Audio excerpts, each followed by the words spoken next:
Moeraki Boulders, New Zealand's dragon eggs. Yeah, man.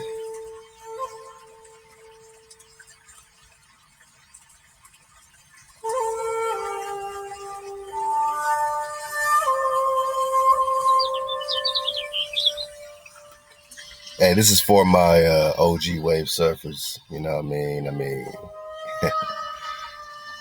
I'm going to combine a few things over here and just, touch on some great highlights. Make it pretty short, but powerful for the real ones. Loud, wow, every day, all day. We cool. Now, we peeped some of this a while back.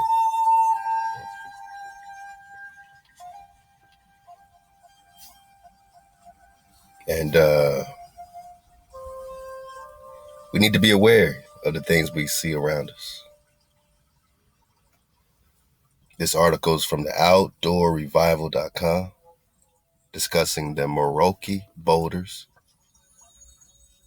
spelled Moeraki. And they say in New Zealand, these things resemble dragon eggs. And you could, see it for yourself, dig on it. The Moeraki boulders are huge spherical boulders that look like eggs of some gigantic dragon. Gigantic dragon that we see in fantasy movies. They look just like gigantic dragon eggs, man. These amazing rocks lay across a stretch of Kahoki Beach on the Otago coast in New Zealand. Appearing individually or as clusters, the area where they occur is a protected science reserve. They're protecting it.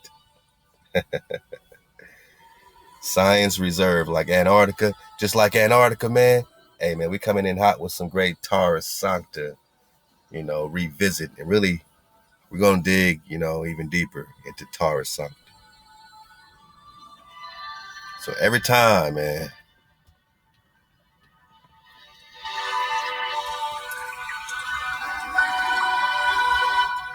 every time they start talking about science reserves and national reserves and national all that, we know it's code word for a dragon nesting ground.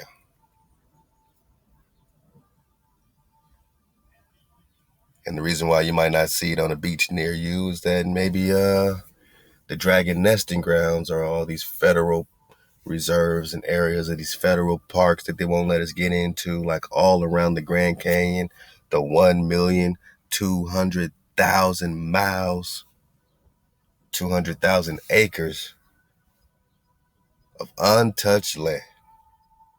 We can't say we've seen anything in America if we haven't even seen the Grand Canyon. Not just on the outside, but on the inside, my nug. Let's not be silly. There's so much to explore right beneath our feet. Constant wave action and coastal erosion leads to the creation of the mudstone. Come on, man. Constant wave action and erosion.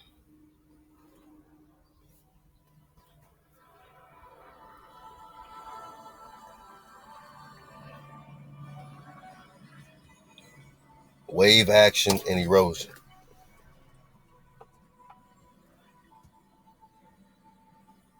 Do y'all believe it?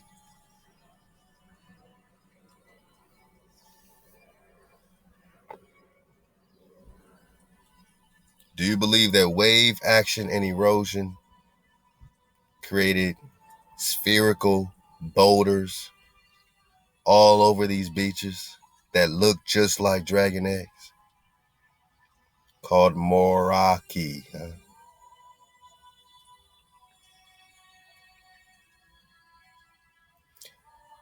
You got the links. Dig deeper on these Moeraki boulders.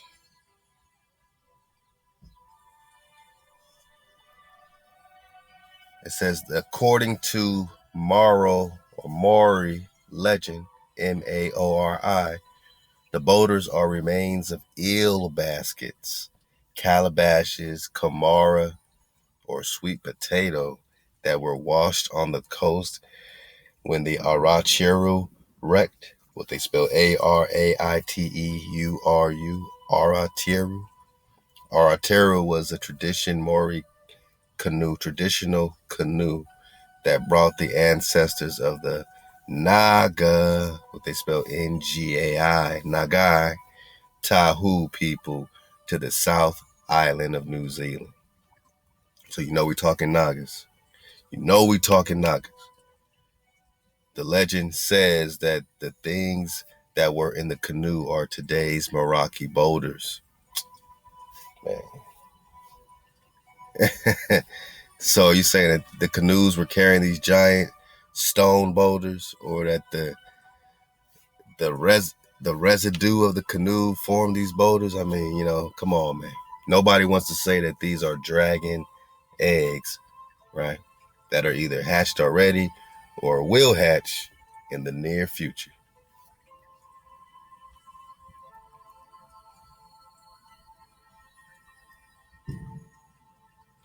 It says the rocky promontory nearby is believed to be the body of the captain of the Aratoru. Wow. The Moeraki boulders have inspired many artists through history that ended up painting this natural marvel. In 1848, Montel sketched the beach and its boulders, more numerous than now. The picture can be seen today in Alexander Turnbull Library in Wellington. Wow. So just imagine a beach with a bunch of spherical boulders all on it that they say look like dragon eggs, but might be erosion or a body of the captain of this, escapade at this time. The most interesting aspect of the boulders is their size and their form. All of them are spherical, almost spherical, with a diameter of 6 to 11 feet. Huge.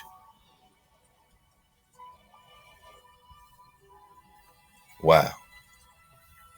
What's even more shocking is that the shape and size are not unique to Moeraki boulders. On the North Island of New Zealand, there are other spherical boulders called Kautu, Koutu.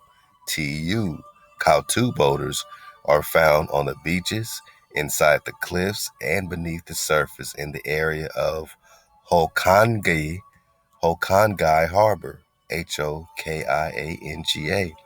Like Moeraki boulders, Kautu boulders also have a diameter of about 10 feet. 12 miles south of Shag Point, there's one group of large stones known as Katiki boulders. Man, look, these are all different names of dragon eggs, whether you call them Moeraki boulders, Kautu boulders, Katiki boulders.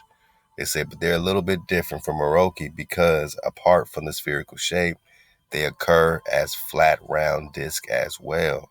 Some of these boulders contain bones of the Mesozoic marine reptiles such as mosasaurs and plesiosaurs. So if they contain bones inside of what they're calling these spherical shapes that occur as sometimes as even flat disc as well. And there's boulders that they're saying are containing the bones of Mesozoic marine reptiles. All right, we're just talking about dragons eating these animals and, you know, uh, feeding them to their dragon eggs or putting them inside the dragon eggs. What's really popping, man? Moeraki boulders consist of mud, fine silt, and clay cemented by calcite.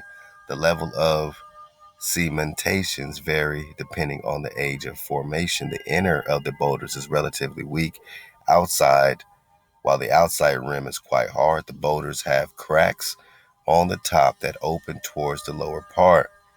The shallow inside reveals the brown and yellow calcite that fills the gaps of the board. I mean, now you can go buy calcite like you buying just regular jewels and gems, right? Calcite.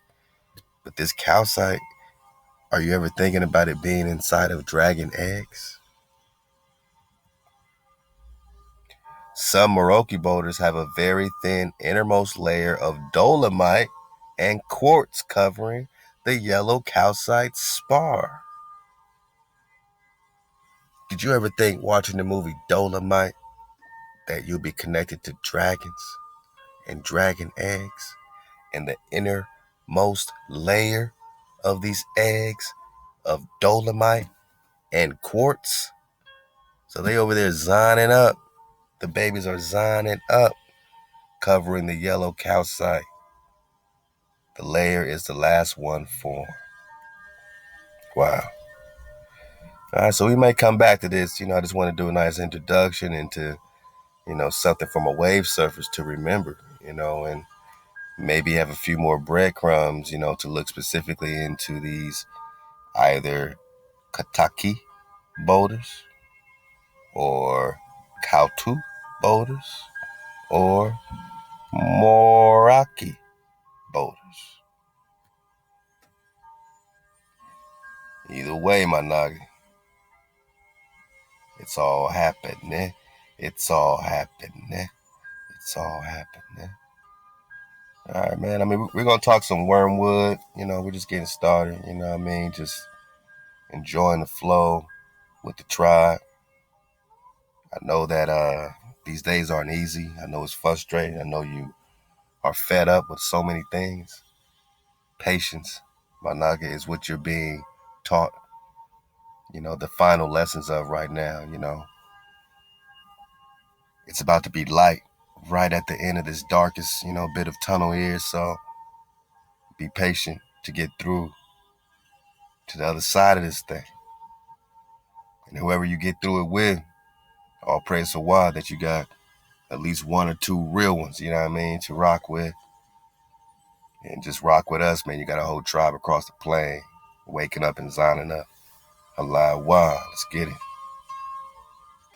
So like I said, we're going to pick it up and just, I was thinking about this Wormwood situation in Revelations 8, man. We're going to get into the hijack a little bit and see what they're talking about with this end of times and see how we can decipher, with a dragon flit eye, because we just talking dragons and dragon eggs from a wave surface. Every Naga got a dragoon. The seventh seal.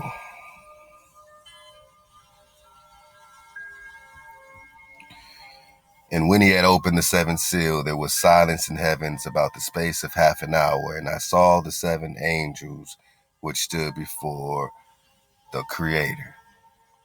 And to them were given seven trumpets. Now, again, we're in the New Test, so this God could mean Kronos, Sirius, Thoth, Zeus, Saturn. Like, this God here could be anything. This is not the same God as the so-called Old Testament or Tanakh.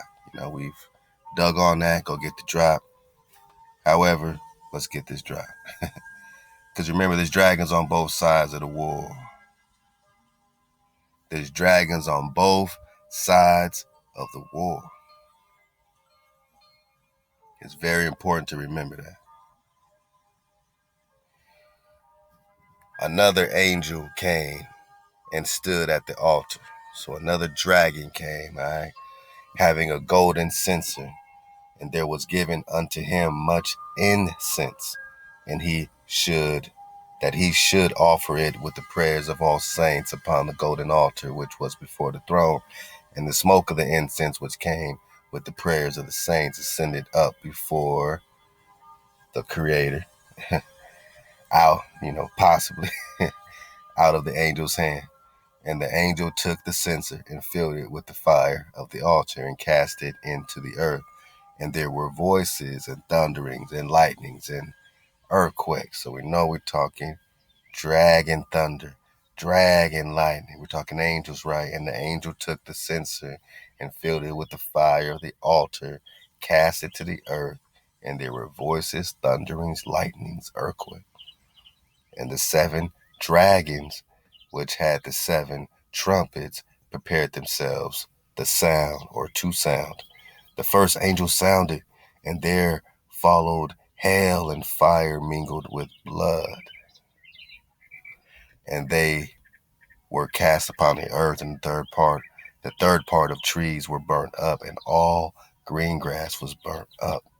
And the second dragon sounded, as it were a great mountain burning with fire was cast into the sea.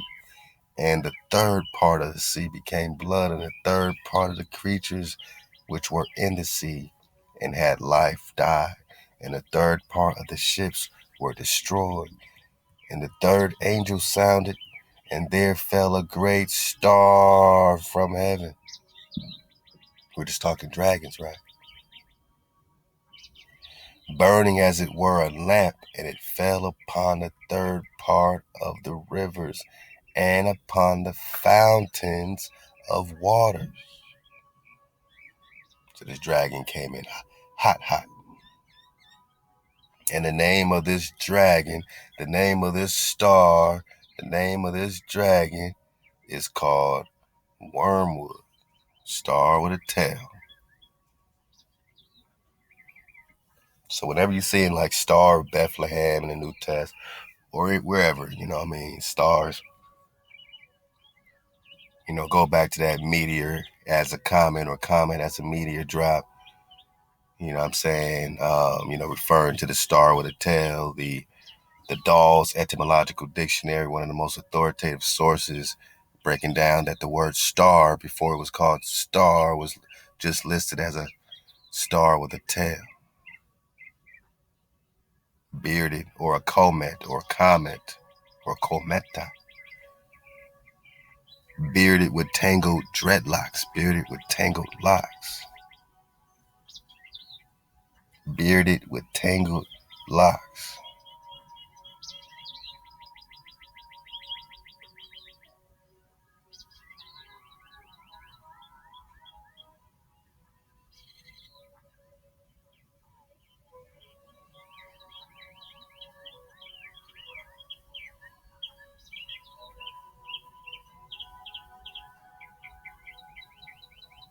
Let me get it from here.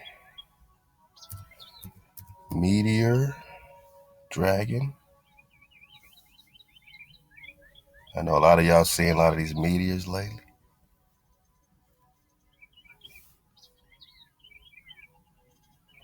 Whatever we're talking about, we be about around here.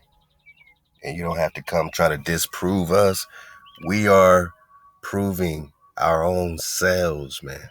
And if we haven't had a chance to prove ourselves right, you don't have the power to prove us wrong. We are on an investigation. And we use other investigators that are also on an investigation. And investigation is presented into the connection in Russian folk beliefs between meteors and dragons. So whether you're talking meteors, you're talking comets, it's Elizabeth A. Warner, study done back in 2003, an investigation. So, hey, she's investigating. All right, she's on an investigation. It's a lot more than a lot of people are doing, right?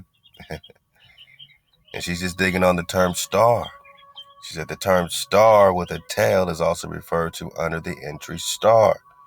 So when we're talking about the star, Wormwood, we have to go back to the definitions, especially before these terms were being translated.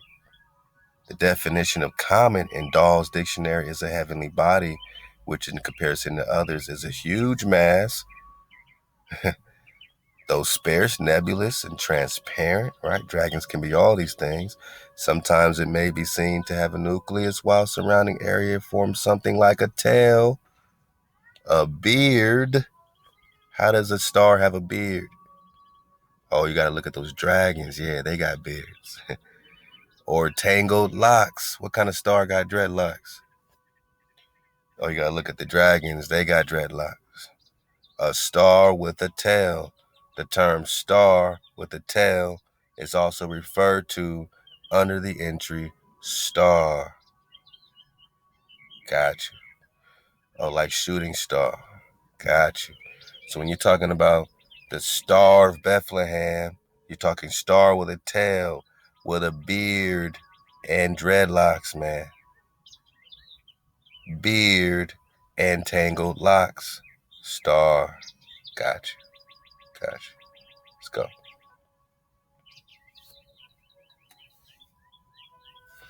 We're just on an investigation. I'm just surfing the wave, Ain't like we had, so much on our mind that we want to get too mind heavy today. I just wanted to feel your frequency, and I want you to know that we still, are emptying our cup before we reach a conclusion. But keeping the code, we know, gives us access to our dragons. Keeping the code gives us access to our guardians. Keeping the code gives us access to that fire, water, that air, that earth, so we can get our earth, so we can get our land. You can't have that outside the code, my knock. Make it easy. I got folks asking me how to keep the code. I say it's right there in Exodus 20. Make it easy.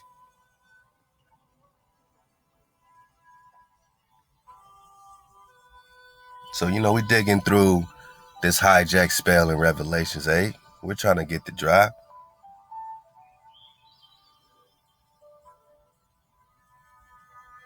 Verse 10. And the third dragon sounded, and there fell a great dragon from heaven, burning as if it were a lamp. Oh, they said star. We're talking star with a tail, bearded with tangled locks. And it fell upon the third part of the rivers and upon the fountains of water. And the name of the star or this dragon is called Wormwood. Now, we talked about this star falling to get the keys to the bottomless pit. Now, is this star the same as what we're going to read about in the next chapter, in chapter 9? Is this the same event, that's going on with Thoth coming in, or Abaddon coming in, or Pallian? Is it all the same thing? Is this a separate event? Because as far as this Wormwood goes, it doesn't specifically say this Wormwood is getting the keys to the bottomless pit. That's in the next chapter. Right now, so far, we got this star called Wormwood, right? It's taking out all kinds of, rivers, and it fell upon the rivers and upon the fountains of water, and the third part of the rivers became wormwood. So when you read about wormwood, it's about this bitterness. Some people say it's like a curse. It can be a curse or a poison.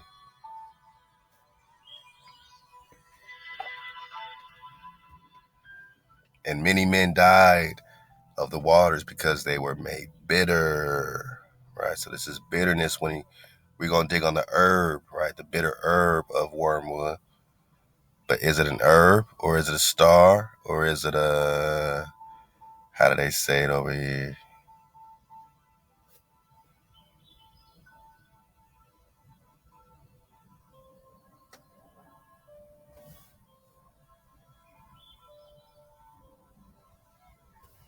Would they say in the Meteor Beliefs Project, this investigation by Elizabeth A. Warner, the term star with a tail is referred to under star, which is also referring to something like a tail, beard, tangled locks. Back to this comment.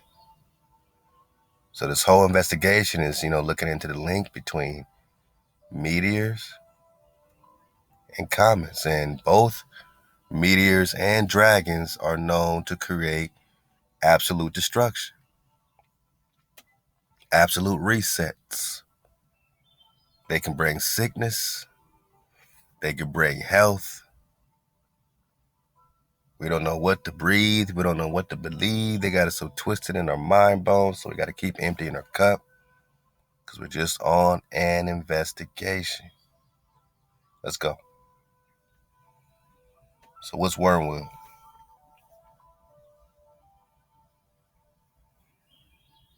Wormwood. is a star called Wormwood, falling from heaven, making a dismount, making a landing. Then you got this water becoming wormwood because it's so bitter. The fourth angel sounded, and the third part of the sun was smitten, and the third part of the moon,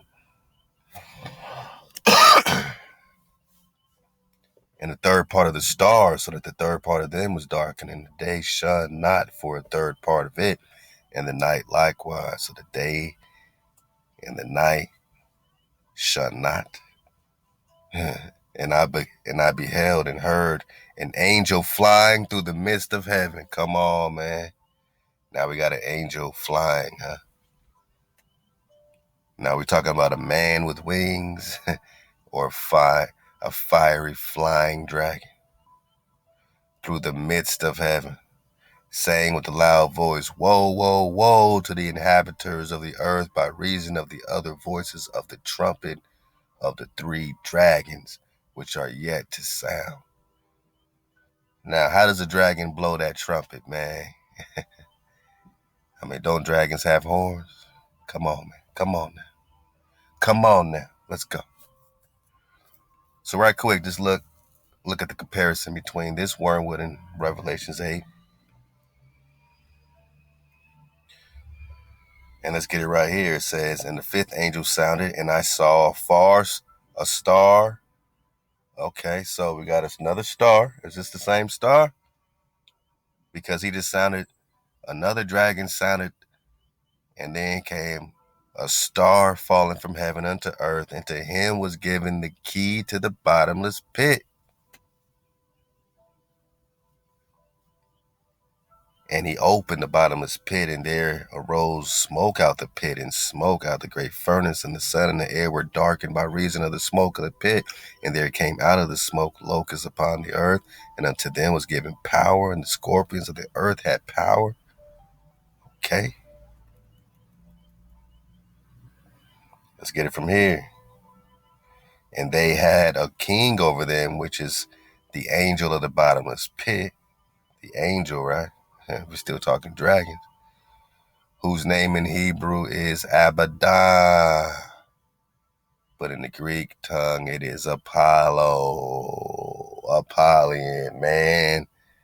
So back to the CERN complex in Switzerland, right? Built on the temple of Apollo. They got the Shiva statue, goddess of destruction. They got all that popping off, right? Apollo plays heavy today. So heavy that this sun god don't quote me, Christian. Don't quote me, Christian, but this same sun god Apollo that plays so heavy, the god of Atlantis, could also be the same sun god that we got our brothers choosing today. I say choose your Joshua. You know what they say in my comments? Well then, I'll choose Jesus, man. I'll choose Jesus, Joshua. I say choose up. What are you gonna choose, man? The creator, or you gonna choose this sun situation? Oh, you know what, man? I'm choosing the sun. I'm choosing Yahweh Shah. I'm choosing Apollo. Yeah. Yeah, you chose all right. You chose to break the code. Remember your choices so you don't complain later about your situation.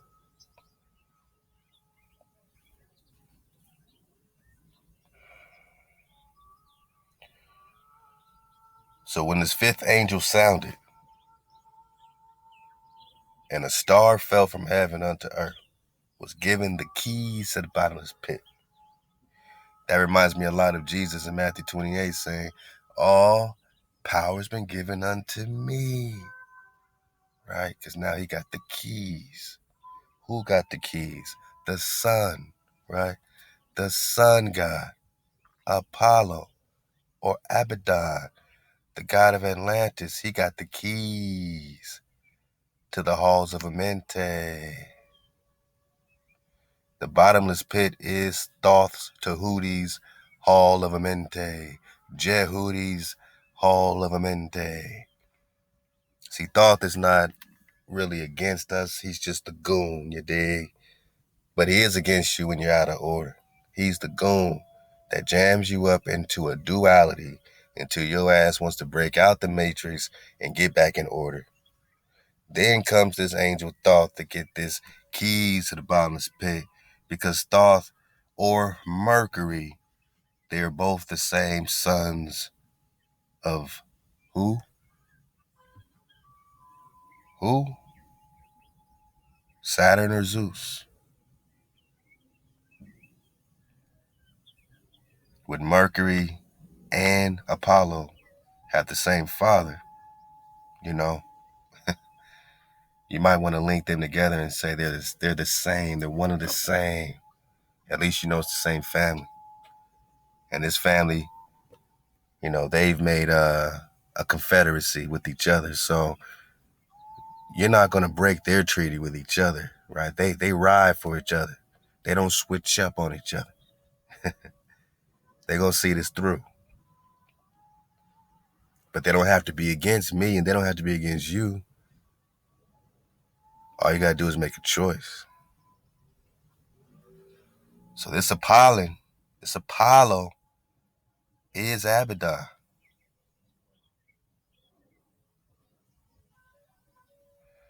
But we're just talking Atlantis, right?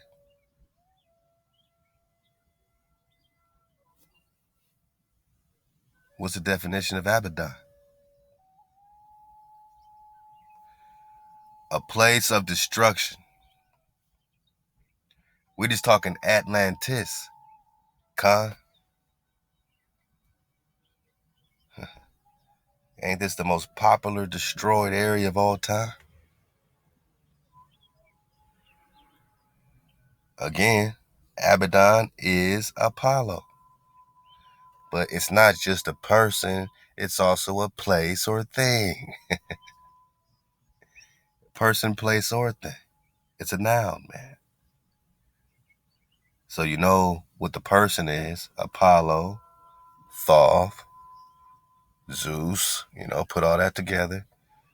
Or a place of destruction. Apollo was the god of Atlantis. Atlantis was destroyed. Who got the keys to the bottomless pit? And if Atlantis was sunken, at least in theory, you have a place that's being sunken and is going into the depths of hell. Chaos, idolatry, Apollo, right? So Atlantis is the halls of Amente in that sense. You know what I'm saying? Remember, Atlantis was sinking. And Thoth said in the Emerald Tablets, man, I'm hopping in the ship with the dweller to go to the land of the hairy barbarians. He went over there to the indigenous brothers and sisters, the indigenous commissions, and he put a slave vibration, had them cowering at his feet at his display of magic science, right? He put a spell to have you into a slave vibration from the top. Then he's building the Great Pyramids over there in so-called Africa. Then he's building the halls of Amente, the records, right, underground. But this underground is very much connected with these depths of Abaddon or Atlantis. Apollo is the god of Atlantis. And then we'll get into, St. Christopher and, what I'm saying, what's my man's name? St. Stephen. Remember, St. Stephen didn't want to worship Apollo anymore. He wanted to worship his king, Alcestis, as God. And he was cursed with syphilis. So now you got the shepherd syphilis, which is St. Stephen, man. We're just talking Stephen like Esteban. Uh-oh. Stephen the Christ, right? Child of the Sun. Esteban. Uh-oh. Apollo.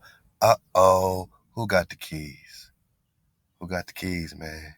To the bottomless pit.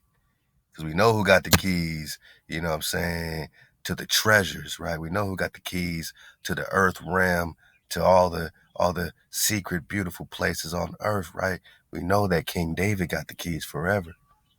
Ezekiel 37, Ezekiel 34, Jeremiah 30, Hosea 3 and 5. We know that David got the keys, Khan. But who got the keys to the bottomless pit, or Abaddon, or Atlantis? Whatever star is fallen from heaven to earth and given the keys to Atlantis? Apollo?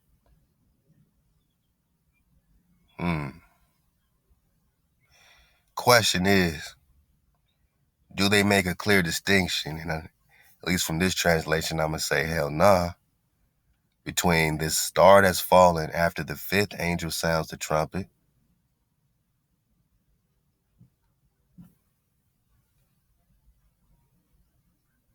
and the star that's fallen in Revelations 8 before the fifth angel is sounding the trumpet. Let's go back to 8. Hawa. Alawa. We're just going to, get into that, and then we're going to talk Wormwood. I said Wormwood. Oh, yeah. Revelations 12 was a nice, fun breakdown for us as well.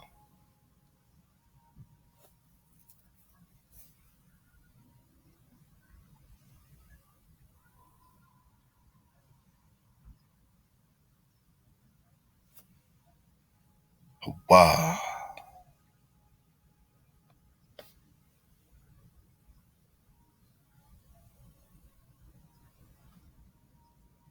Because that comparison with the Leviathan and that red dragon, man, is immaculate, man. And love to the great recon team throughout the years, man, that's broken down this multi-headed Leviathan, right? Leviathan got multiple heads, and Psalm was it 74? You might get that right quick. And he's going to war, what I'm saying? In the secret text, the sacred text, he's going to war with these angels, like Michael, and they don't want no piece of this Leviathan. So then Behemoth has to come in, and then they have a war, and that matches up with a lot of the recon from the bro Mud Fossil University, man. Shout out to Mud Fossil, who's shown the evidence of this giant dragon stretching all throughout Morocco, right? And this giant, fish-like behemoth situation. And it's hard to argue when you see the skeleton structure, man, that stretches throughout the whole northern tip of Africa with both this Leviathan and Behemoth, looking outlines, what I'm saying? So did it happen already? Has it happened multiple times? Is it going to happen again? This is what we're asking right now. Let's get it one back in Revelations 8 again. We got the fifth angel sounding, a star falls from heaven unto earth. Is this the same star as we're getting in the previous chapter?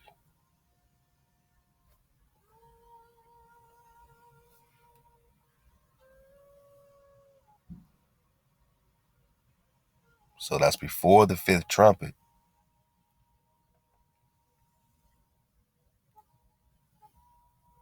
Let's get it at verse 10. The third angel sounded. So you got to go back to the third angel to get this particular star that comes from heaven, burning as a lamp, and they're calling it wormwood. It makes the water bitter, right? People die. They get cursed, right? Because of this plague or this pestilence that Hawa ascended, according to what Revelations is saying, or this God is sending, right? So then you have the fourth angel sounding, and the third part of the sun was smitten, the third part of the moon, third part of the stars, it got dark. All right, so that's the third and fourth angel sounding. And I beheld and heard the angel or the dragon flying through the midst of heaven, saying with a loud voice, woe to the inhabitants of the earth by reason of the other voices of the trumpet of the three dragons which are yet to sound. Then you got the fifth angel, and then you got, this other star falling, which they're now calling Abaddon or Apollyon, that's coming to get the keys to the bottomless pit. So you got the third angel sounding, you got this star falling called Wormwood, and then you got the fifth angel sounding, and you got a star falling called Apollo. And I'm asking a simple question doing the recon with you. What angel is, what's the difference between these stars? What's the difference, I'm saying, between these stars with a tail that are bearded and have dreadlocks, my knocker?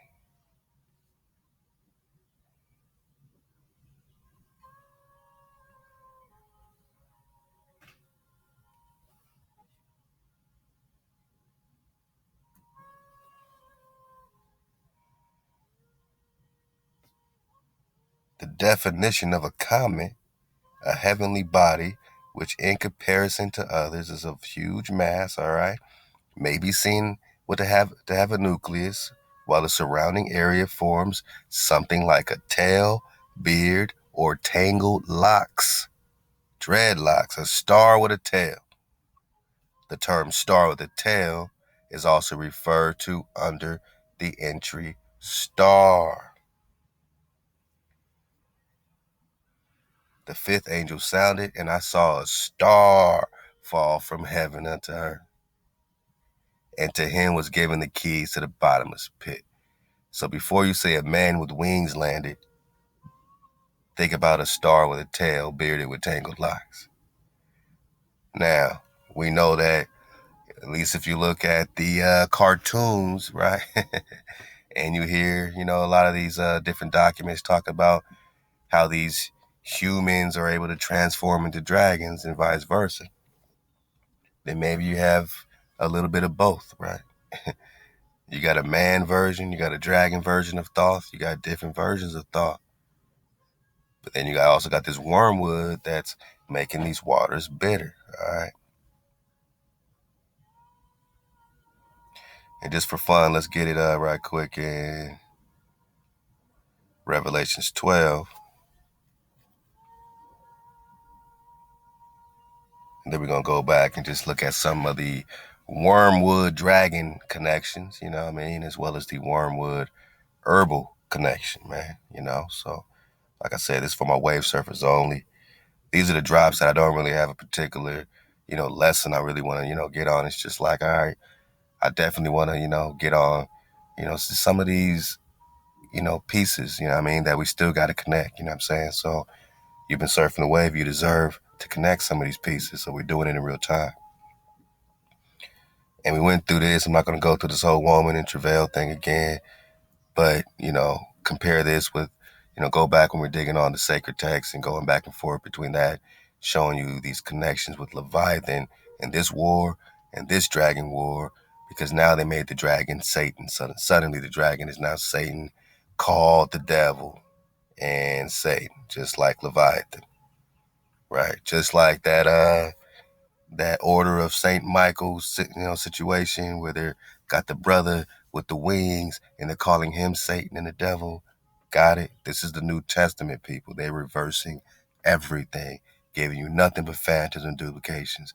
And let's check out this phantom and let's check out this duplication. Let's just check out this one piece right here, right? You got this. All right, another wonder in heaven. Verse 3, Revelations 12. So this great dragon appears, this great red dragon, having 7 heads. Don't even trip on the red part, because you're talking chromatic dragons. Just focus on the dragon, all right? This dragon appears. This dragon has 7 heads, 10 horns, 7 crowns upon its head. Just as a comparison, and then, go back and get the drop as we dug on all this specifically in detail. You have a multi-headed dragon that's going to war eventually with these angels. And in this story, Michael and the angels fought against this dragon, and it was no problem, right? And this is where they're getting this Saint Michael slaying the dragon situation. And this is why it's feeding into Christianity. And I'm not saying Michael's a hijack. I'm saying that this version of what they're giving to us is hijack because they're using it as their poster child of slaying the dragon with St. George, right? Michael slays the dragon. All the hijacks got to slay the dragon, right? Order of the most distinguished order is St. Michael order, right? And all these comparisons left to Johannatan that he brought out between this Michael and Christ business, right? So we see a lot of things going on. We see a lot of things because a lot of people do say that Saint Michael or this Archangel Michael is Jesus. Some even say that, right? Slaying the dragon. All right, well, what do we say? Michael and his angels are fighting this dragon. The sacred text has the dragon, Leviathan, fighting the angels. The angels run away. They said, nah, we can't do this. None of their missiles are penetrating the dragon armor. There's nothing they can do to penetrate Leviathan's scales. And they call Leviathan the devil, Satan, the adversary of who? Did Leviathan sink Atlantis? And is that why these Atlanteans in their new testimony, when Apollo's coming back, when Abaddon's coming back for the keys to the bottomless pit, is that why they see Leviathan as the devil, the adversary? Because Leviathan literally sunk the land of Atlantis. Did Leviathan sink Atlantis? We touched on that before. We'll touch on that again. It's starting to make sense why he's called their adversary or devil. So what dragon also has, how many heads? Multiple heads? 7 heads, right? And, you know, you might not know that old Levi here, Leviathan, is also described as having multiple heads. And let's get it in Psalms 74.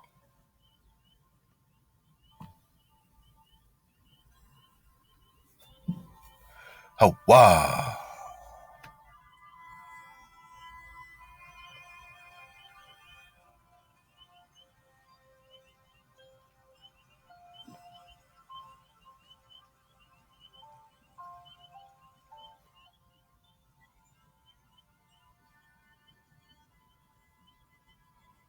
Hope you are enjoying a nice wave surf, taking your time, overcoming all static,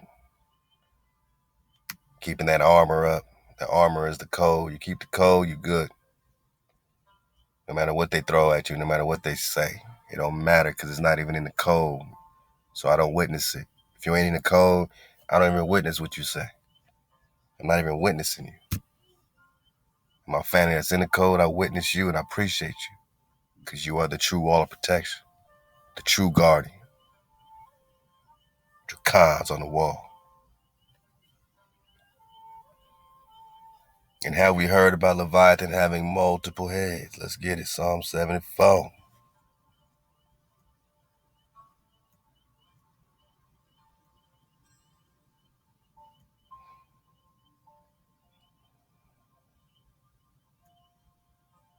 Let's get it from here. Verse 11. Why withdraw thou thy hand, even thy right hand, pluck it out thy bosom? For Thawada is my king of old, working salvation in the midst of the earth. What? I thought Jesus was our Savior now. Who's working salvation? Whose name do we call on? Who do we have to get through to get to our salvation? Thawada is our king of old, our ancient love song, man. Israel wanted a king. They gave him a king named Saul. Then Israel wanted a Khan. And the anointing of David was accomplished. David came as a Khan. He rocked with Israel as a Khan. He served the house of Israel. He didn't rule them as a king. He didn't take their things. He didn't bring them to hijack. Thawada. is our foundation, working salvation in the midst of the earth. Verse 13, thou didst divide the sea by your strength. Thou breaks the heads of the dragon in the waters. Thou breaks the heads of Leviathan in pieces. Now, why oh why did Hawa have to break the heads of his own dragon? We're in the book of Job, which some people say is the oldest book. And when you think of it that way, you see that this Leviathan is rocking, in these Atlantean times. I mean, the book of Job could be popping off right during Atlantis, as far as we know, if it's the oldest. Thou breaks the heads of Leviathan in pieces. Leviathan was sacrificed, now called Satan in the New Testament. Leviathan was sacrificed as a dainty or food or manna for the righteous or the pious. In the wilderness, the manna that was rained down was literally this flaky type of, almost like bread, flaky bread, you know what I mean? But it was, according to the sacred text that we were digging on, Leviathan meat. Leviathan meat, saved from the female Leviathan. There were originally two, and there could be more. But the female, they say, was put into brine. She was sacrificed in the very beginning as meat for the righteous during these sojourns in the wilderness. And my knocker, even a vegan, got to get down with some electric, magnetic Leviathan, you know what I'm saying? You know, Serving of Leviathan, man. I mean, if Hawa saves a Leviathan for you, you might not want to turn that down. It might give you that true energy, you know what I'm saying, from above the barrier. It might spark off all kind of, magnetism inside of you. So we're not just talking regular fish out the pond here. Leviathan breathes fire, you dig? Leviathan is full of electricity, sparking off, pow wow. And there's multiple Leviathans. And this particular Leviathan, Hawaii had to break it down, had to sacrifice it. Now, in the sacred text, there was a war between Leviathan and Behemoth. And Leviathan killed Behemoth, and Behemoth, slew Leviathan, by slicing Leviathan with his fins. You know what I'm saying? So it was, a double sacrifice if you look at it like that. So dig on the sacred text, dig on Leviathan, during the creation. All right. So thou breaks the heads of Leviathan. Now you got this Revelation 7-head dragon, you know what I mean? So you got multiple head Leviathan. You got a multiple head dragon over there. Just like Joshua, you're going to choose your flow. And it's cool. You want to choose the excellent new tune, but it will abandon you because the truth won't be there and the water will not flow through it. You're going to have to see clearly. Overcome the ego. Overcome the pride. Empty your cup. And just as a dismount, man, we got some good Wormwood connection here. I'm just surfing the wave, looking at this Wormwood scenario. You see there's two different ways to spell Wormwood, right? So when we got this Wormwood, back to Revelations, you know what I'm saying? We'll get back there. Also connected with the plants, the herbs. So we're going to just dig on some of these herbs right quick and, bring it on home, man. So they also call it Tarragon, it reminds me of the Targum scripts, you know what I'm saying? The Targum, you know what I mean? And come on, man, put it together, right? So dragon wormwood, also called Artemisia dracunculus. Let's dig on this one, dragon wormwood. Let's go to botany, man. Let's talk botany. Y'all want to talk botany? Let's talk botany, man. Go Botany. This is from gobotany.nativeplanttrust.org. Digging on dragon Wormwood. Let's go. Let's go. Facts about dragon wormwood.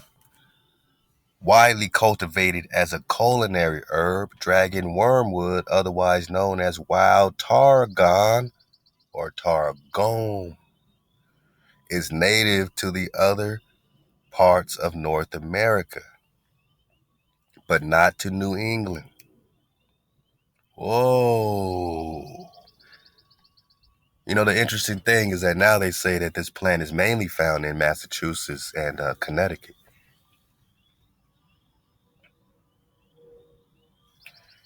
What's even more interesting than that is that a lot of dragon nesting grounds, like the Phineas dragon nesting grounds with the Arcadian green dragon, they said the nesting grounds are right around that area. New England, Connecticut, Rhode Island, around that area, right? So, all right, okay. Artemisia draconculus, or dragon wormwood, also known as Tarragon, native to North America, not to Massachusetts per se, but now it's being found in New England. Native Americans used this plant for many purposes, including driving away mosquitoes. Come on, man. they put the least purpose first. You know what I mean? Come on, man. What's the real purpose, man, of dragon wormwood?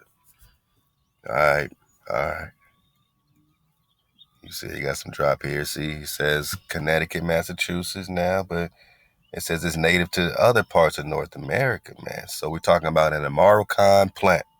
An American plant. Hey, by the way, y'all know there's a Prester John plant, right? You know there's a Prester John plant? Go dig on that. Go dig on that. Go dig on that. All right.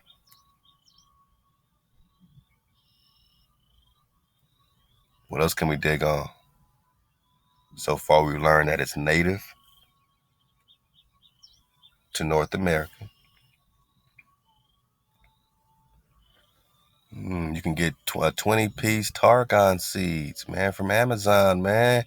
Hey, y'all give me some drop, man. Holla at your koala. Go ahead and hook drop up, man, with some Targon, man. Let's go to sluicegarden.com and see what they're saying. Uh-huh. There might be some Russian connection as well, man. Very interesting, man. Very interesting. Dragon wormwood, generally known and popular due to its particular aromatic flavor, sweet and yet somewhat bitter. Remember that bitterness happening after the third trumpet? Used sparingly, as too much makes the flavor sharp. In 1536, J. de la Rue wrote Tarragon is one of the best herbs for salads, also suitable, for example, for fish dishes and soups. Sow in the greenhouse or in the garden in a seed bed, prick out and transplant to the final spot. In subsequent years, cut back in autumn and cover in winter. All right, so now you know how to grow. All right, so these are some seed drop. Hey, we're talking wormwood, man. All right, wormwood, Revelations 8, right? Bitter oceans, huh? But we got herbs, and this wormwood also is connecting with this dragon. Now, there's also a Russian targa, huh? But why would there be a Russian targa if it's native to North America? I'll wait. They also call it mugwort, man. So, if you ever, dug on the mugwort, you got a connection with the mugwort. I think is another name for this this dragon targa.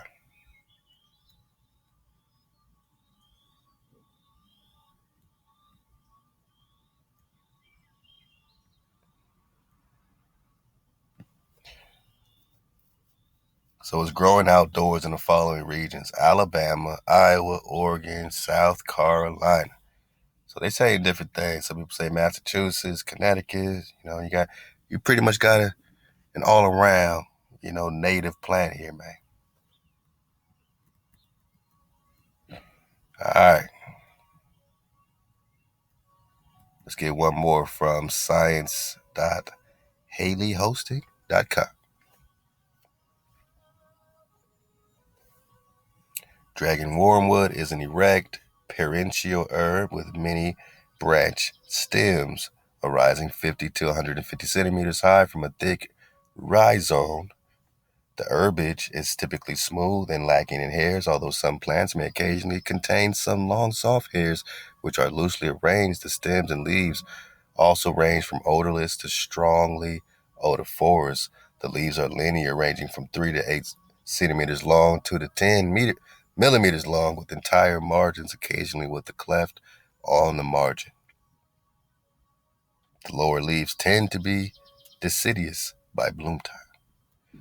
So dragon wormwood is formed in dry, open places from the plants to moderate elevations in the mountains. Dragon wormwood is a Eurasian native. Uh-oh. Hold up, man. You just said all this stuff about North America. Now you're saying it's Asian. Eurasian.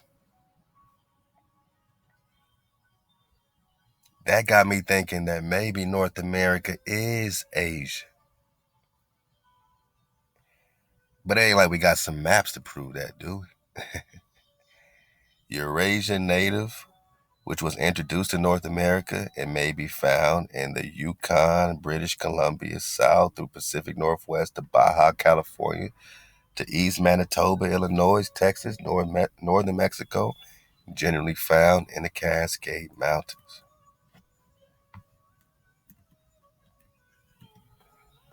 So they're saying that dragon wormwood is a Eurasian native. Is it native to Eurasia or North America?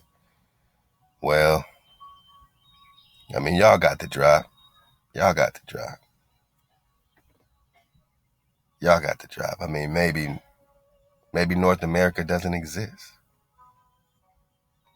And maybe when they say it's native to North America, they are saying it's native to Asia. I mean, this is South America. This is a Plani Sesferio del Rosili map, 1508. We got South America, you got Peru, connecting directly to Asia. No North America, but you have India Superior, right? This is where we are. Look over here, you got the damn middle, you got the damn, you know what I'm saying? Saudi Arabia and all that's Arabia and all the whole thing, right? You got Africa. Look how this is connecting, man. You're telling me I can drive from California to Africa?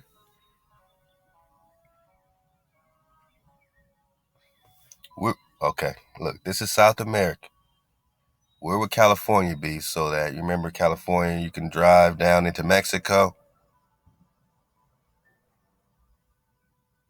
Where is it? Oh, this is all Mexico. So when they say Eurasia native, do we have any maps showing that we are actually in Cathay, India Superior, that South America connects directly into Asia, and that there is no North America? Managa, are we in Asia right now? Grand Tartaria? China? Are you saying South America connects right into China, Managa? Back to Arabia? Eurasia? Eurasia? Uh-oh, boss. Are you saying, Naga, that this is Asia? That South America literally is Asia? Alright, man. Alright, man. And for the dismount, we got this Wormwood dragon, man. Let's go back to the comics, man. Let's go to the comics. They like to hide some drop. Yeah, there's a Wormwood dragon, man. Well, you know the worm, right? The worm is a species of dragon. The worm is a species of dragon. So all you gotta do is change the spelling a little bit, and now you're off to a whole nother world. So you go from the bitter herbs, right? You go from a star with a tail, and he's like, "Well, are you sure that's a dragon? Star with a tail, bearded with tangled locks. Are we sure that that's a dragon?" Come on, man. Hijack City. This might have some drop though. This might have some drop. Let's see, man. We're trying to get to the 9th level, man. All right. So habitats, earth, plant, fire, cold. They say a special magician is needed to untangle them. All right. The discovery of the Wormwood dragon coincides with the 5th anniversary of the day magic first blossomed in the Vale. Supposedly, this dragon's tangled tail can only be untangled by the magic of a wizard, like a Moshe, like a Joshua. But he hasn't been seen in years. The Wormwood seems to have fun with it, though. Just look at those awesome aerial acrobatics. The Wormwood dragon can be bred using any 2 dragons in either order containing earth, plant, fire, and cold elements at the breeding cave. Yeah, man, this is when it gets real fun, man. This is when we get fun, man. So, yeah, we got Wormwood dragons. It's all happening.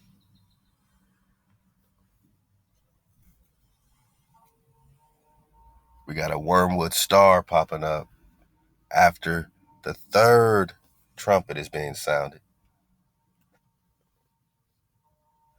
Then you got an Apollo popping up after the 5th trumpet is being sounded.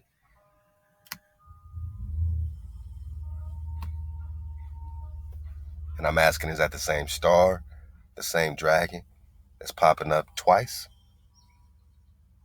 Or is this Wormwood dragon, coming to do his part according to what's happening, what's being translated in this revelation? And then you have this Thoth coming back for the keys to the bottomless pit, the halls of Amente, Atlantis, Abydos, after the 5th trumpet, right? So, all of the same. I mean, this is something that, I've personally assumed for a while until I'm looking at it, with a dragon flit eye. I'm like, nah, these might be 2 different stars with a tail. Y'all leave a comment, man. We just digging on it, emptying our cup. Even in the hijack, it's cool to, once you got foundation, you can, just like any other text, you can go through this like any other text, man. As long as you know where they're coming from, as long as you know where the author's coming from, right? If you read a Masonic text, the author's a Mason, so he might be coming with some trickery in there, but, it might be some drop, or probably will be some drop. You got an Egyptologist, you know what I'm saying? He's going to come with a lot of Egyptian, hijack magic, and then you're going to have to reverse some of that, you know what I mean? So same thing with Revelations, man. Go into the sorcery, pull out the babies out the bathwater, and get about right quick. So again, the 3rd angel sounded, and there fell a great star from heaven, burning as it were a lamp. So this star is on fire. This star with a tail is on fire. It fell upon the 3rd part of the rivers and upon the fountains of water. And the name of the star is called Wormwood. The 3rd part of the water became Wormwood.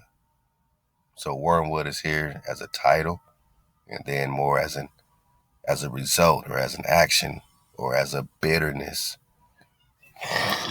Because just like we got with them herbs, we got bitter herbs. They said don't use too much when you were dealing with that Tarragon. And I said, don't that Targum kind of remind us of this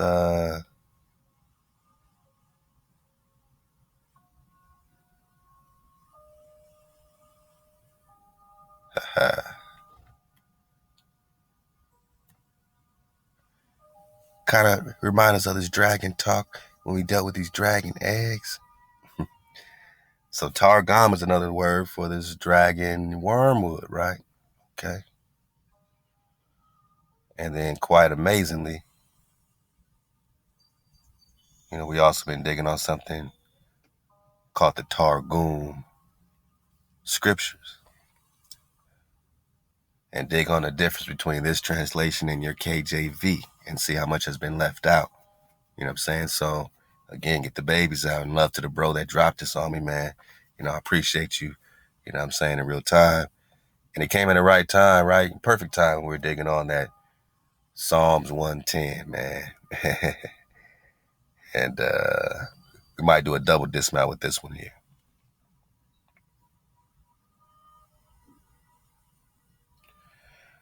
My Lord said to your Lord, sit at my right hand. What are the number one scriptures that Christian Israel likes to go to prove that Jesus is being, honored by David somehow?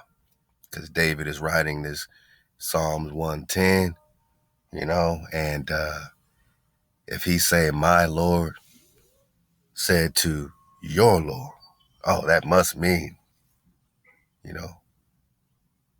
that David must be calling Christ Lord.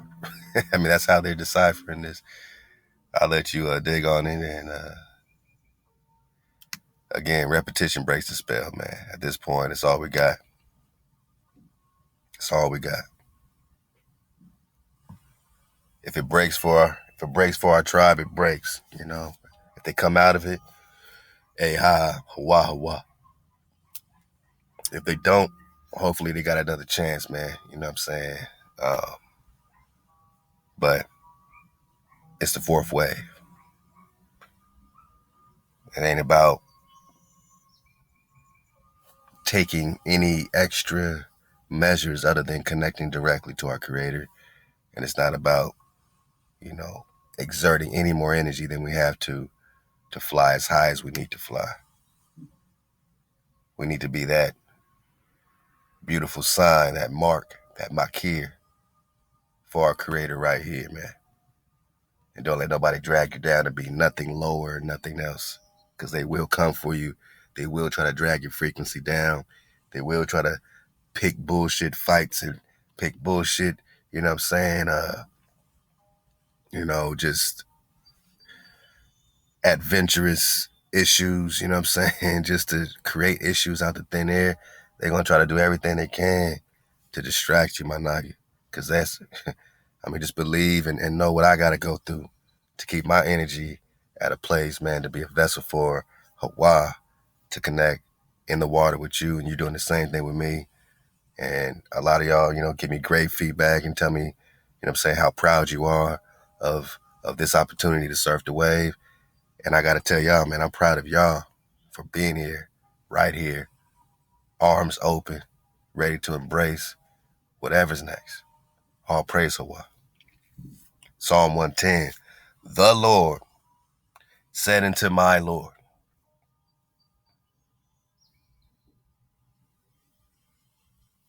sit thou at my right hand. The Lord, so I guess we're talking the Creator. It's all caps, right? It's all caps. All right, so the Creator said unto my Lord. So David, since this is a Psalm of David, I'm just saying this is how the Christian and the Christian Israelite, this is how they're interpreting the scripture and not going any further. But we're Drop Nation, and we see clearly. It's a Psalm of David. The Lord said unto my Lord. The Christian would say, oh, well, God said unto my Lord. So David is saying, God said unto my Lord, who? Who is the Lord that David is calling on? This is David speaking, right? First person, right? First person, right? This is David speaking, right? So David must be saying, The Creator said unto my Lord Jesus to sit at my right hand until I make your enemies my footstool. And I say, look here, my naga, when did Jesus ever fight a war? When did Jesus ever fight a war? I mean, you got to tell us this. When did he ever fight a war to where Hawa is going to make his enemies your footstool? Oh, we're talking about hypothetically speaking. Oh, we got a war going on around us all day, right? We got a frequency war. We got damn near firework bombs blasting all throughout the night for the last 3 months, whatever, that is, right? We got to get on that. We got to get on the fireworks, man.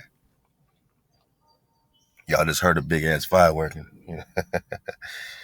So look, the Lord said unto my Lord, the Christian says David is speaking in the first person. So he's saying, oh, God said unto Jesus, sit at my right hand. Here's where Jesus is in the Old Testament. Right here, see? They try this here. They try this Isaiah 53. They try Genesis 1. They'll try to put Jesus everywhere they could fit it in. And this is the most demonic work you could possibly do. And our brothers and sisters probably don't mean it, but they're doing massive, massive demonic work, man. To twist this into David saying that the Creator, is calling on Jesus to sit at his right hand in Psalms 110. To say that David is calling Jesus his Lord is blasphemy, and you're bearing false witness on David and the Creator, and we are keeping the code. And we got to hold each other accountable for the blasphemies against the name of the Hawa, our Creator, against Dawid. We got to hold our people accountable for the breaking of the law, the code, the covenant, putting a power next to or beside or before your power, and twisting these words so that you can fit your Zeus in to the Tanakh. Because I ask you one simple question. Is this David saying, Hawa said to Jesus, sit at my right hand? Or are we talking about a song of David? A song of David. A song of David that was sung by the Levites. Who? A song of David sung by the Levites, written for the Levites to sing about the triumph that David is receiving because of the Creator putting his enemies underneath his feet. You don't have to go far in the Psalms to read about the wars in which David is calling on Hawa, and Hawa comes down with smoke out of his nostrils, fire out of his mouth, flying on the wings of the wind, because he hears David and he comes to his aid and he saves the whole tribe in dragon form with fire out of his mouth and smoke out of his nose, flying on the wings of the wind. Hawa saves David. So over and over, we do have an example, multiple examples of David going into war and Hawa saving him and making his enemies his footstool. Do we have any examples of Jesus going into war, calling on Hawa? Hawa comes down in dragon form to save him. Hawa comes down and makes his enemies his footstool. When did that happen? This cat Jesus is on the cross saying, God, why have you forsaken me? Hawa didn't come to his aid then. For him, he damn sure didn't come to his aid for you. Oh, but he was a sacrifice. Then why are you still being hung on trees?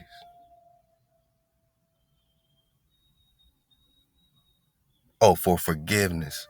You want forgiveness? Keep the code. It's that simple. You want to be forgiven? Keep the code. That's going to give you your best opportunity to be forgiven. And help the code keepers. You want to be one with us? Keep the code. And fall back and enjoy the ride. and be where you're supposed to be. If it's with us, flow. If you got your thing, then do your thing and keep it flowing. And we love you. Either way, we surfing the wave. So is this saying David says to the creator, tell Jesus, to sit at my right hand. The Lord said unto my Lord, sit at my right hand. The creator saying unto Jesus, sit at my right hand. Or are we talking about a song that's not written in the first person, but the third person? And David is the subject matter of the song.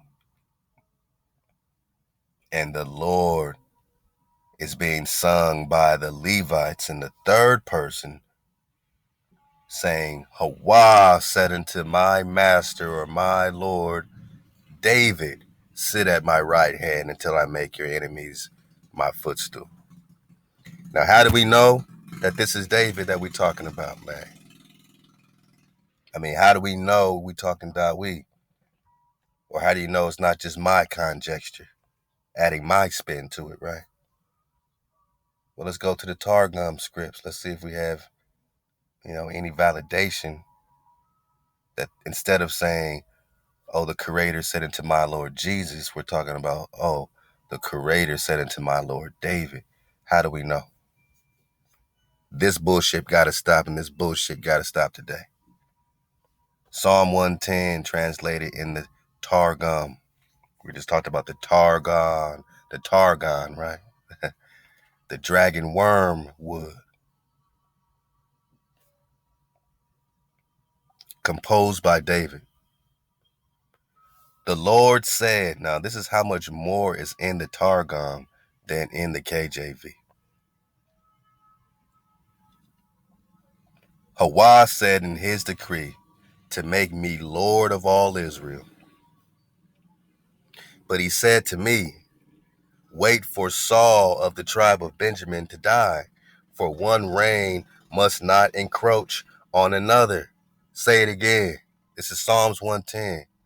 The same thing we just read, my naga. Let's go, man, for the dismount.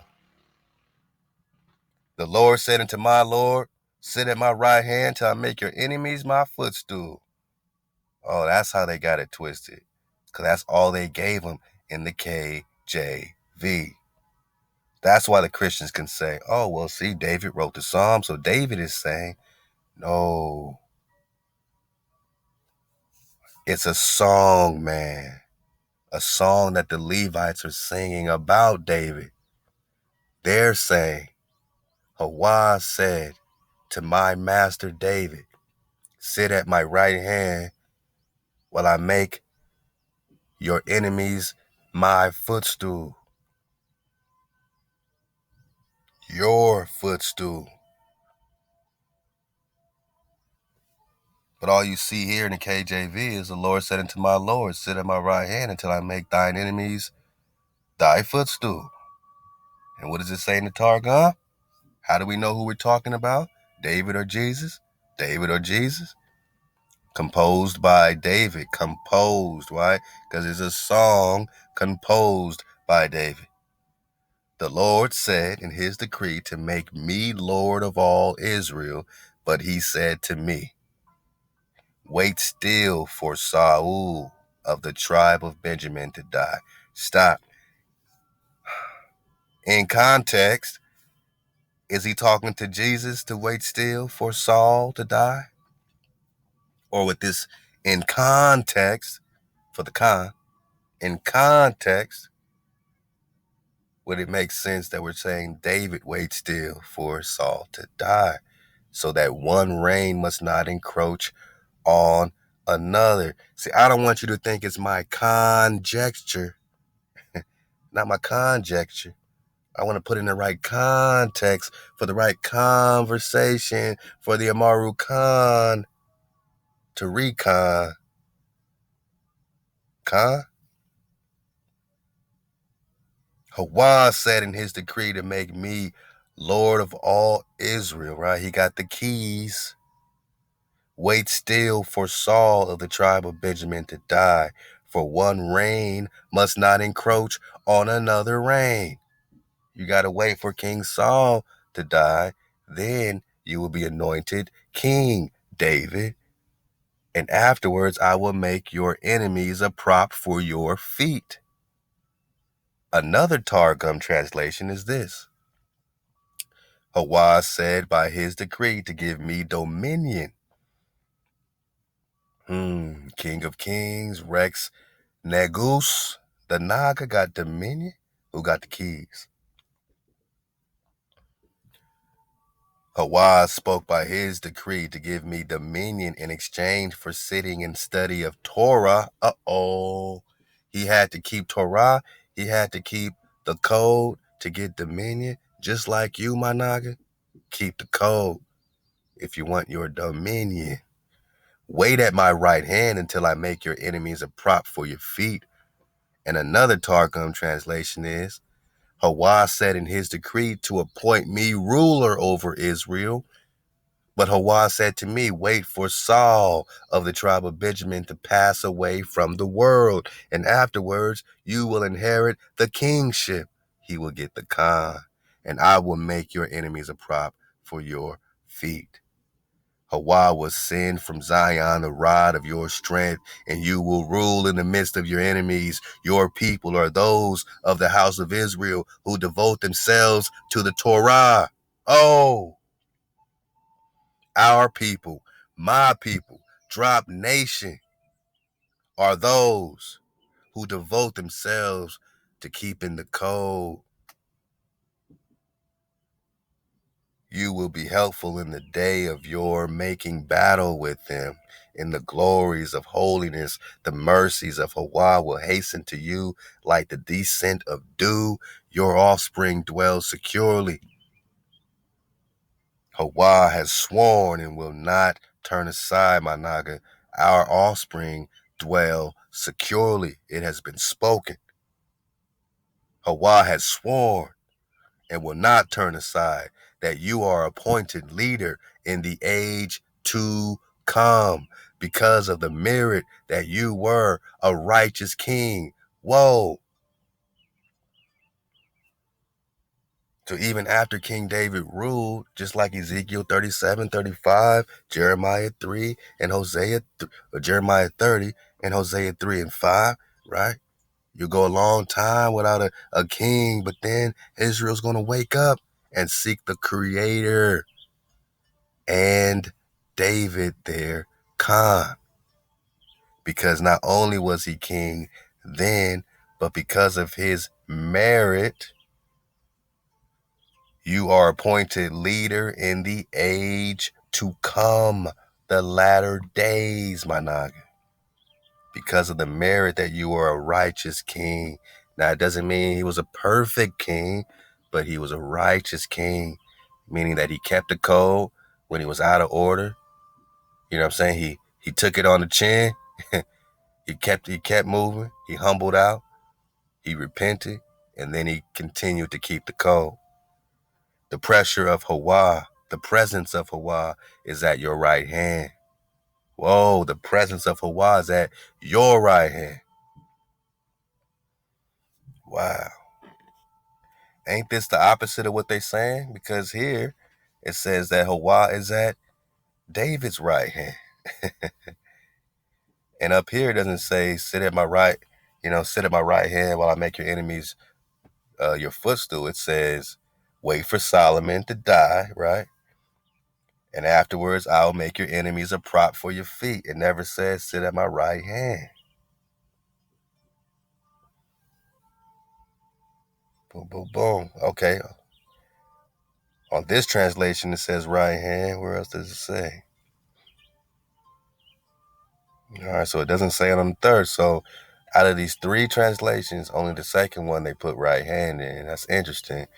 But over here, it also says that the presence of Hawa is at your right hand. So maybe that's just, more of a metaphor for just being right there. Like, you're my right hand man. I got you. I'm your right hand man. Let's go. And that's how the relationship goes. He struck down kings on the day of his anger. He was appointed judge over the Gentiles. The earth is full of the bodies in the slain wicked. He smote the heads of the kings of the earth, very many. He will receive instructions from the mouth of the prophet on the way. Because of this, he will lift up his head. Now, where do you see Jesus in this? I'm talking to my Christian Israelites that take this scripture, go as far as Psalm 110, and stop right here on the dot. And they just read it and say, the Lord said unto my Lord, sit at my right hand until I make your enemies thy footstool. This must mean that David is saying that the Creator said unto my Lord Jesus. I wouldn't even make this stuff up. I can't make this stuff up. This is what they're telling us, telling me. This is what this psalm means. That David is calling Jesus Lord. And this is where David calls Jesus Lord. And you just got to go a little deeper, Christians, you know. And I love y'all because, you know, a lot of my family's still caught up in this too. So that's why I'm not picking on nobody, man. I just can't let my foot off the neck of this hijack on the neck bone. Because who's at the right hand? Who's at the right hand? The presence of a wise at your right hand, David. Wait at my right hand, David. Wait still for Saul of the tribe of Benjamin to die, David. No, but David's calling Jesus Lord. Where, man? And where did Jesus ever have a war where Hawa made his enemies his footstool? Unless we're calling the Creator a liar, Jesus ain't got no war. We're talking hypothetical war. We're talking war in the future, my naga. What war are we talking about? What war, man? What war did Jesus have, man? That he could talk like this. That he could talk about, I will make your enemies a prop for your feet. They want you to think it's a hypothetical. Oh, well, the enemies of Jesus are those that are against and don't accept the Son. You don't accept the Son. You don't accept the Father. Those are the enemies. Y'all don't have the Ruach. Y'all ain't got the Spirit. Oh, the Spirit of Jesus ain't. No, we are anti your Zeus. We are your Antichrist. You are right. We're anti your Christ. Because we don't need that energy to connect to our Creator. And we know that who's going to be king in the days to come. Hawa has sworn and will not turn aside that you are appointed leader in the age to come because of the merit that you are a righteous king. When was Jesus a righteous king, my naga? They say he's king of the Jews. When was he anointed king by the Israelites? So that's a lie. Appointed king in the age to come. Nothing to do with that. Everything to do with this king that had to wait for Saul to die because one reign must not encroach another. Yeah, man.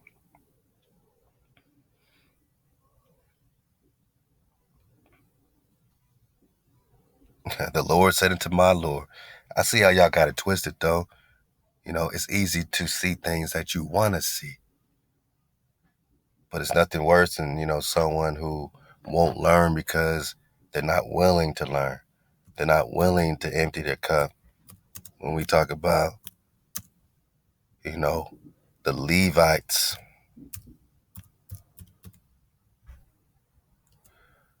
are singing, man.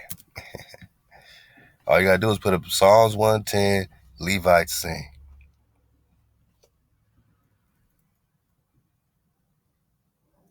Psalm 110, generally known in English. All right, let's just take it. Let's just get it. Let's get it I told y'all it's a double disc, man. Let's do it right. King James Version, right? The Lord said unto my Lord. Check it. For this reason, Psalms 10 is the most frequently quoted and referenced psalm of the New Testament. They use this to preach Jesus. And we just caught them slipping because Jesus ain't waiting for Saul to die. You got to put it in the right context, not add your conjecture. most frequently quoted and referenced psalm in the New Testament. Classical Jewish sources, in contrast, state that the subject of the psalm is either Abraham, David, or a Jewish Messiah. Did Abraham have to wait for Saul to die? Nope. Did their Jesus have to wait for Saul to die? No. Did David have to wait for? Oh, so it's like Goldilocks and Three Bears, man. You're gonna have to choose up, man. And they dig on their different interpretations. According to Henry, the psalm is a pure gospel, specifically refers to Jesus as the Messiah. Psalms 110 refers to Jesus as the Messiah. That's what I'm talking about. This is what we're talking about. We popping off, man. I told y'all, man. Let's check out this interpretation. A second point in which Jewish and Christian interpretations differ is the language of verse 4, which describes a person who combines the offices of kingship and priesthood. A king and a priest combines the offices of kingship and priesthood. Now we're talking Presters, Khan. Now we're talking Prester John, Melchi, Zeldek, Manaka, king and priest. Ostensibly, this could not apply to King David, who was not a Cohen priest.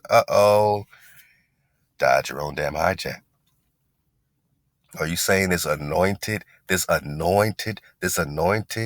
Khan was no Khan? Was no priest? He's anointed Khan. However, Rashi explains here that the term Cohen occasionally refers to a ministerial role, and David's sons were the Kohanim, and David's sons were the priests. Now that opens it up to say, oh, it's going to be a son of David. Thus the prophetic promise, you will be priest forever. Or David is priest and king forever. Very simple. I just want to show you how the hijack is translating it so you can at least have more, connection to go off when you're digging on this Melchizedek. Melchizedek, a priest upon the throne, so is Christ. Here we go. King of the righteous and King of peace. Melchizedek had no successor, nor has Christ. So you see where there's phantoms and duplications. Are you going to go with this Jesus situation, or you're going back into the priesthood? But you have to know that this Khan Daweed, Wan Khan, is priest and king.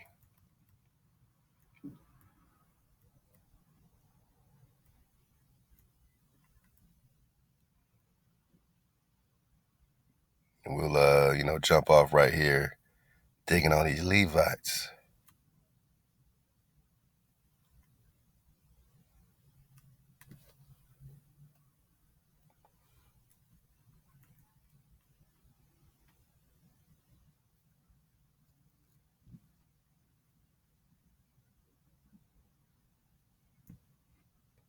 Let's see, I'm probably looking over it.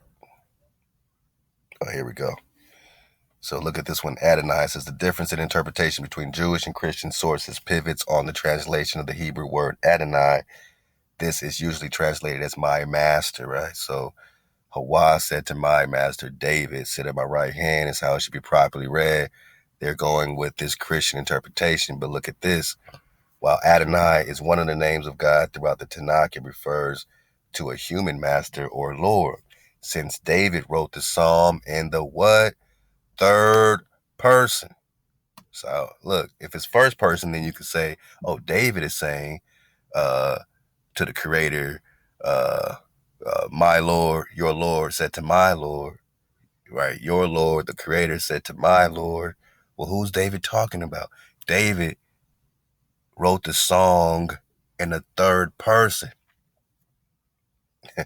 For who? To be sung by the Levites in the temple of Jerusalem. So if somebody else is singing the song, it's not David saying, Hawa said to my Lord. The congregation of priests are saying, the Creator said to My master sit at my right hand. The creator said to my master, it's a song written by David in the third person. Who else is it about? It's about the triumph that the creator bestowed on King David and will forever, you know, grant the Khan of Khans, the priest king, Prester John, who got the keys, which is why Jeremiah 30 says, whom I will raise up for you in the what? Latter days, because we're talking about the ages to come. So now that we can understand that this psalm is written in the third person, sung by the Levites, there's a reason. There is a reason, my knock, why this is not about Jesus. And while we can read it right here from the Targum, Thawada said in his decree to make me master, Lord of all Israel. But he said to me, wait still for Saul of the tribe of Benjamin to die, for one reign must not encroach on another. And afterwards I will make your enemies a prop for your feet. Thawada spoke by his decree to give me the dominion in exchange for sitting in the study of Torah, in exchange for keeping the code, for being righteous. Wait at my right hand until I make your enemies a prop for your feet. Thawada said in his decree to appoint me ruler over Israel. But Thawada said, wait for Saul of the tribe of Benjamin to pass away from the world, and afterwards you will inherit the Khan, and I will make your enemies a prop for your feet. So why is it the Christians number one? How do you go from this, right, to being the number one scripture?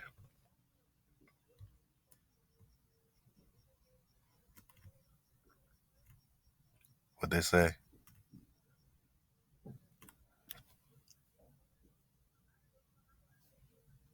For this reason, Psalms 110 is the most frequently quoted and referenced psalm in the New Testament.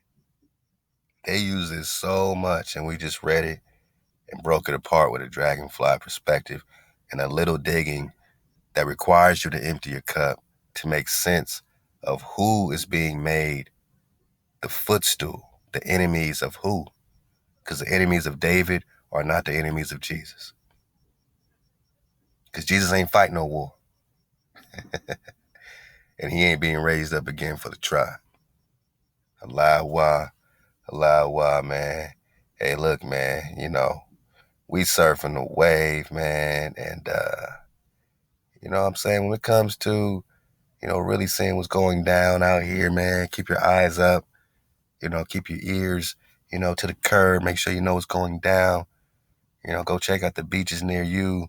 See what you find, No, for real, go look up these Moerakis and, all the flow coming out of this situation. You know what I mean? Because this ain't no play. Hey, man, we're wave surfing, man. How's our time, man?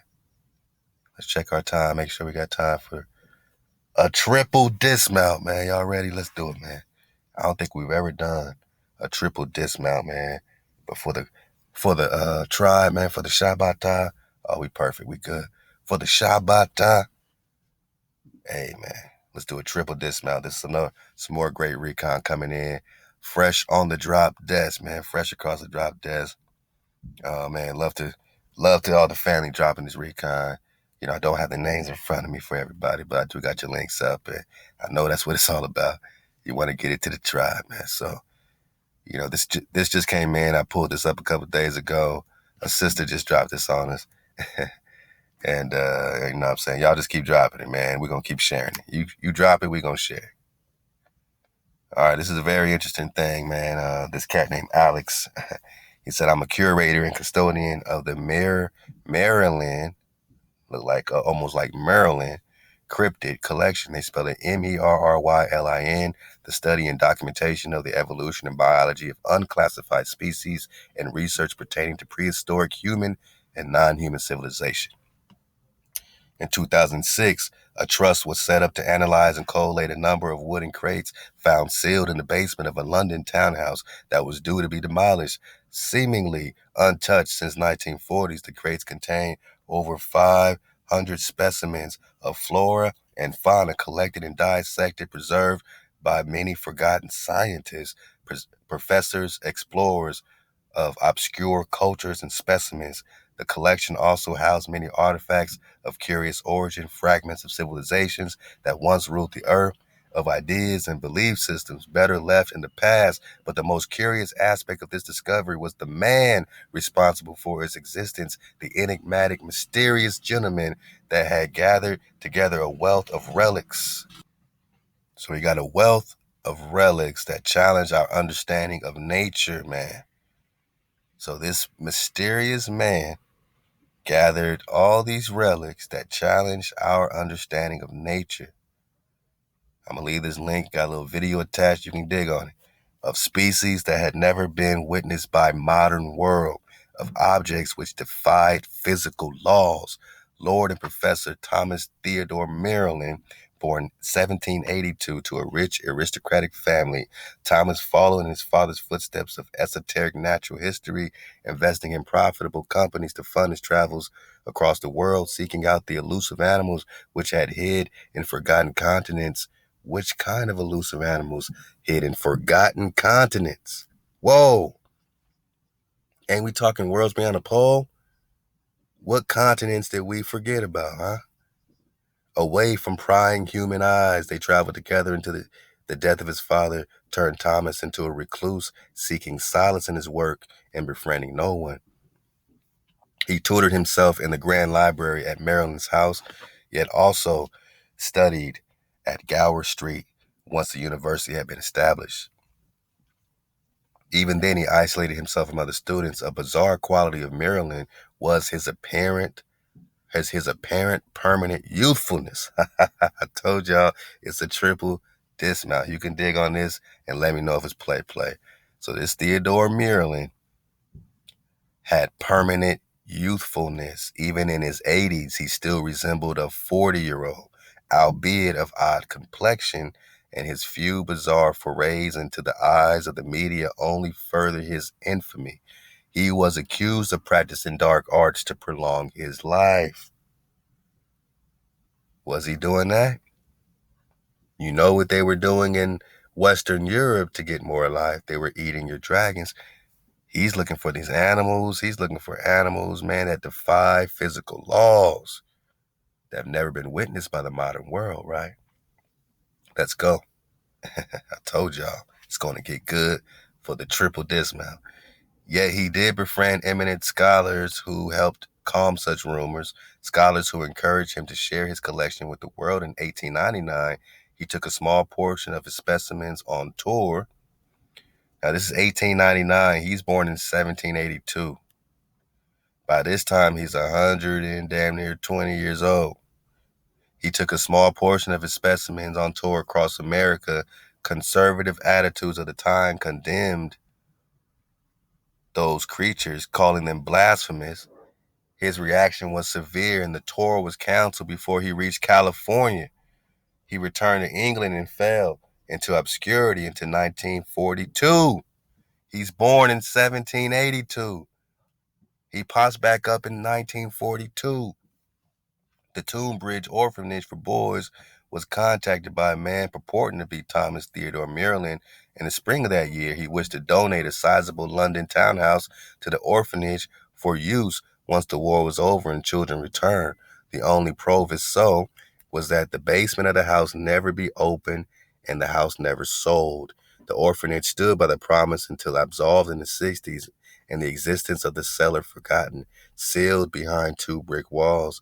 The door was only found by chance when the foundations were checked prior to demolition. The Thomas Maryland pictured in the local newspaper handing over the documents for ownership to the new proprietor was in his 40s. By this time, Merlin would have been over 160 years old, and he still looked like he's 40 or 32. Fountain of youth. The name sparked interest from those who had followed Merlin's work, assuming him long dead, but the man claimed to be Thomas promptly disappeared, leaving no evidence of his existence. The Maryland estate was also sold and money given to charity. I mean, is this play? It's very detailed, my noggins. Now check this out for the dismount. It says, what he left was the most incredible collection ever known. Actual specimens of dragons, my nog. So was he eating these dragons to get life? Or did he have the drop on some other type of fountain of youth?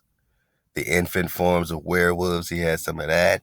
Artifacts from the ancient vampire nations and the trappings of nefarious scientists whose existence was presumed to be mere fiction.